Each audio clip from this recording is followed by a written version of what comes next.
Very good evening. Um, so today, I thought I'll talk about, my experiences of Satya Sai Baba. Okay, I know, a lot of people have a lot of opinions about him, and he's no more in his body. Like everybody else, I was very skeptical about him. I was actually a deputy of Shirdi Sai Baba when I was in college, and I somehow didn't like the idea that Satya Sai Baba was the reincarnation of Shirdi Sai Baba. I couldn't somehow digest it, and I said that it doesn't make sense. And I didn't really respect Swami, or I didn't have any kind of a positive approach towards him because I was too much in love with Baba Garu Shirdi Sai Baba. But I would get visions and dreams about Satya Sai Baba even when I knew nothing much about him. And I used to think, of all people, why do I, get visions of Swami? I'm not inclined towards him. Then why does he appear in my dreams or appear suddenly in front of my eyes? And I keep thinking, am I hallucinating, or did I actually see this orange robe and this person standing here? So most of the time I would chuck it off, thinking that it could just be an imagination or some kind of a hallucination.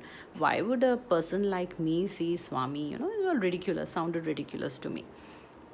So I remember, uh, I think when I was working with NIIT, I was like almost like 21, 22 years. So this my entire family, they planned a trip to Puttaparthi.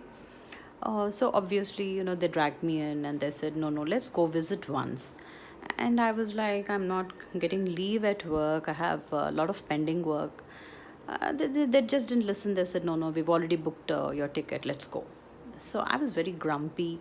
I said, okay, whatever. And throughout in the train, I was cribbing. I was so grumpy. And I was like, wow, in all places, why do I have to go to Puttaparthi? What is this nonsense?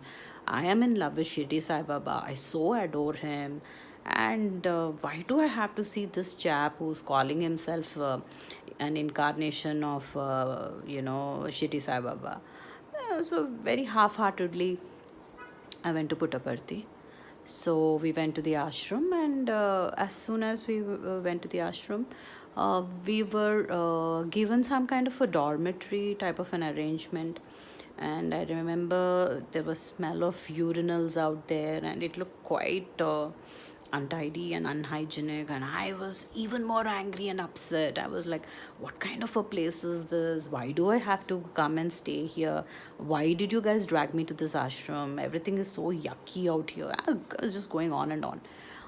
Then within, I think, half an hour or something, some arrangement was made, and we were taken into this really neat looking rooms and good toilets. And I was like, okay, thank God, at least there is a decent accommodation out here. I was very cynical. My approach was very cynical. So then we checked into those rooms, and I was like, okay, so now this is the ashram. Okay, now I'm in this room, whatever. And then we kind of got fresh, and by evening they said, okay, now evening we are going to have a darshan of Satya Sai Baba. So we all went, and this is the first time I went to the ashram. So I was not very clear about the proceedings and procedures out there, the volunteers. I was absolutely, it was the first time for me. So I was kind of observing everybody, and I had my own opinions and endless opinions. Okay, so we went there, and then there were these queues, and they said, let's disperse, let's each one of us stand in one queue. I said, let's all of us stand in one queue. They said, no, no, no, here the system is different. The lady whoever's standing in the beginning of the queue, she's going to pick this number from one of the baskets, and whatever number comes to her, that entire queue, that will be the number for them. So if she gets a number one, so that means that entire queue, which will be maybe a huge queue with 50, 60 people, that entire queue will walk into the hall, the hall where Swami gives us the darshan and all. That entire queue gets to walk in first. So I said, whatever. So we kind of dispersed, and all of us were standing in one queue, and I was so disinterested. So, I'm just standing there, and you guessed it right. So my queue, they got number one. Okay, so oh my god, my cousins, my aunts, they were like so happy. They're like, you're so lucky, your entire queue, you're going to go first into the hall. And people were running into the hall. People wanted to take the foremost, the front place to sit and have a close look at Swami, and they were going completely hysteric. So when people were running, and I thought it was funny, why do they have to run? Yeah, they can just walk. So I just very lazily, I just walked, and I just randomly sat somewhere. And then the rest of the family joined, and they were looking so devoted. There was like they were just waiting for Swami to appear and all that. And I was more curious about all the foreigner ladies who come there, and they were looking so good, and the way they draped the saris, their nail polish colors, and they were all carrying Bhagavad Gita. And I was like awestruck. I'm like, oh my god, all these foreigners, hep looking females, and the kind of saris that they're wearing, and the way they draped the sari, and they look so devoted. All of them have these rosaries in their hands, and they have some kind of devotion on their faces. So I'm like kind of appalled, oh my god, what's happening here? So I was more focusing on that ambience, that architecture, the foreign those ladies, that gori choris. I was always like, wow, this is really something. So then I was lost in my own thought, and suddenly the entire hall went absolutely silent. They say na, pin drop silent. And I'm thinking, what happened? Till now it was with full hustle bustle, and suddenly everybody went so silent. So I'm like, what happened? And then when I just looked in the front, and this orange color figure appeared from nowhere, and that was Swami, and he just appeared, and that's it. I don't know what happened to me, and I'm not exaggerating. Whatever I'm speaking is really what happened with me. Till then I was a cynic, okay, sitting there and grumpy and irritated. And then I see this orange small figure just come, and I'm just looking at that Satya Sai Baba, Swami, whatever you call, and I am just crying. Even today, I don't have an explanation why I cried so much, but I was weeping. And I remember all those tears were joyous. It is not like tears of sadness or something. I was actually ecstatic. I was crying out of sheer joy. And something, it's like in my heart, I'm like screaming out, and I'm like thinking, oh my god, I'm seeing you after so many years. Why did you separate me from you? Oh my god. And I'm like continuously crying, and I'm feeling this love for that figure that is coming closer and closer, and I am absolutely crying. Like literally, I think I never cried so much in my entire lifetime. And they say no, it's like wailing almost. Telugulo antaru chudu, ekkilu petti edvadam. That is what happened to me. And see, one part of me is trembling, and I'm crying, and the logical mind of mine is questioning me, ki Rekha, what's wrong with you? What is this? Why are you crying? But that's it. I'm crying and crying and crying, and he came closer and closer and closer, and I'm just looking at him, and he just smirked, literally. He just looked at me, and he's like, one smirk. And I'm like, okay, did he actually look at me, or am I just imagining? But very clearly I remember he just smirked at me, and I'm like, okay, whatever. And after that, kind of, I became a bit humble.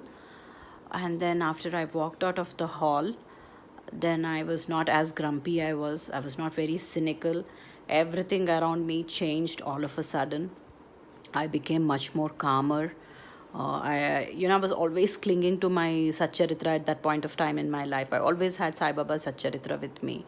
So I just opened it up, and I was randomly reading some chapters.